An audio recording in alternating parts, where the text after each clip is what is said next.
So we're going to use double thickness thread here and go ahead and just put it through the eye of the needle, bring the ends down together. And then I'm going to slide it through some beeswax here. Beeswax is pretty inexpensive, but you just slide it through a couple times to build up a little bit of wax there. And like so, you can kind of almost see it on there. Then I'm going to head over to the iron and rub it with the iron a little bit to kind of melt it into those fibers. It helps strengthen it and slide better through the fabric. Just ran the iron across the thread here. It melts it right into the fibers, makes it really slick and nice and easy to handle, prevents it from twisting around as you go to sew, and makes it a little bit stronger. So to put your buttons on here, just take your sample that you used and just kind of fold them in half, matching them. If you had another front, you would just kind of lay it right on top there, but I don't, so I'm just going to have you put it right here on the same sample. So just fold it in half like so.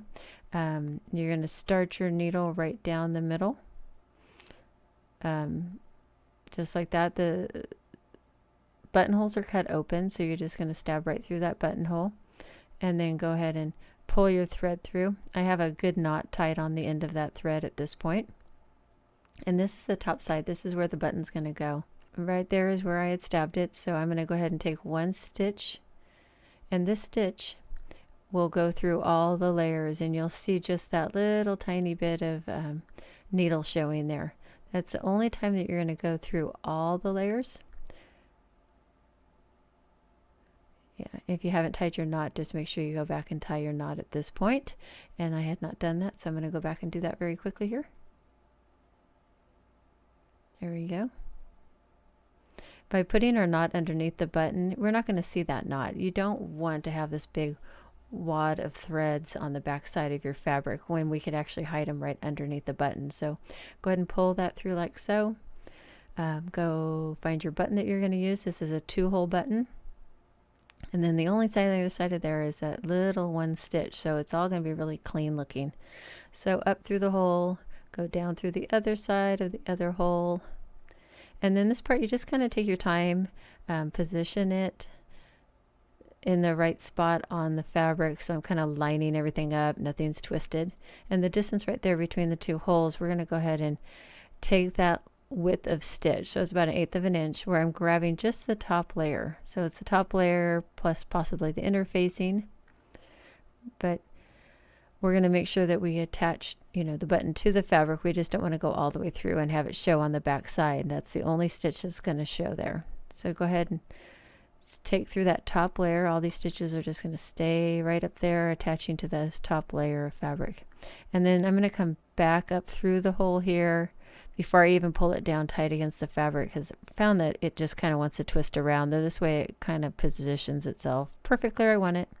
Then you're just going to, this point, you could put something in. It's to help build up a shank. So some people put just a pin in there, or in high school we used to use a part of a whisk broom.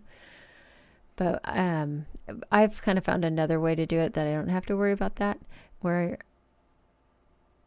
you're just going to hold the button between your index finger and your thumb and kind of pinch at the bottom and fold it back. And that way you can kind of see that there's a gap between the button and the fabric, and that's what you want. That's going to allow a little bit of fabric to get around there later on. So at this point, just take a stitch where you got a little bit of the top layer, and then I always force my needle right up through that first hole that I want to go around to. So that one does fabric and through the hole, come back down the hole. At this point, again, I'm going to grab the fabric and go through the hole and then back down. And that's it. 3 times double thickness thread, that's enough. You've got a nice little gap here between the button and the fabric, so it's got a little looseness like that. It has to get that other fabric from the buttonhole around it, so you don't want it really tight against your fabric. So here we go. Magic number 3. You're going to take this thread, hold it nice and tight, and you're going to wrap it around the button 3 times. 1, 2, and 3. Give it a nice pull, keep it tight. Take the needle, slide it through the little wad of threads there, and it should have some tension. It shouldn't just slide right through. It should be kind of hard to get it to push through. And you're going to push it so it's just about half through and underneath it. So there you go. And then you're going to grab the thread that's opposite the eye of the needle. So over here, you're going to wrap again the magic number of 3. So 3 times around the needle. And it's another way to create a knot.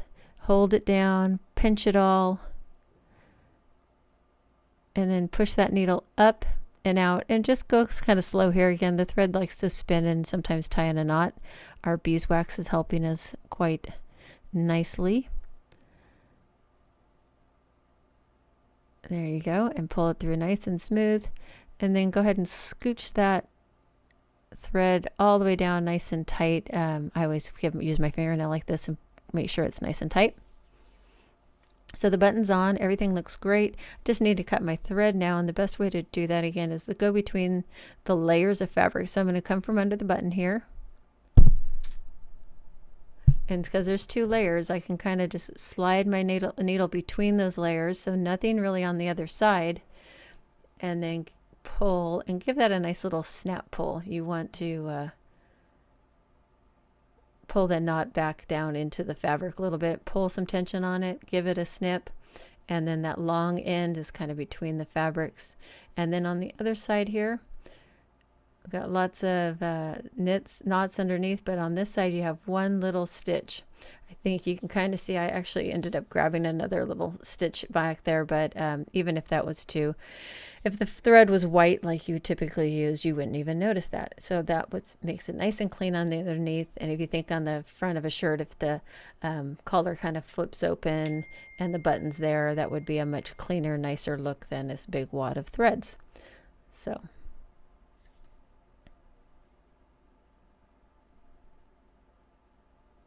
then go ahead and demo it like so. Make sure it fits on in there. Turn them in. When you turn it in, go ahead and do a button on the same one. Show that it fits through like so. Give me a couple pictures of the front and back,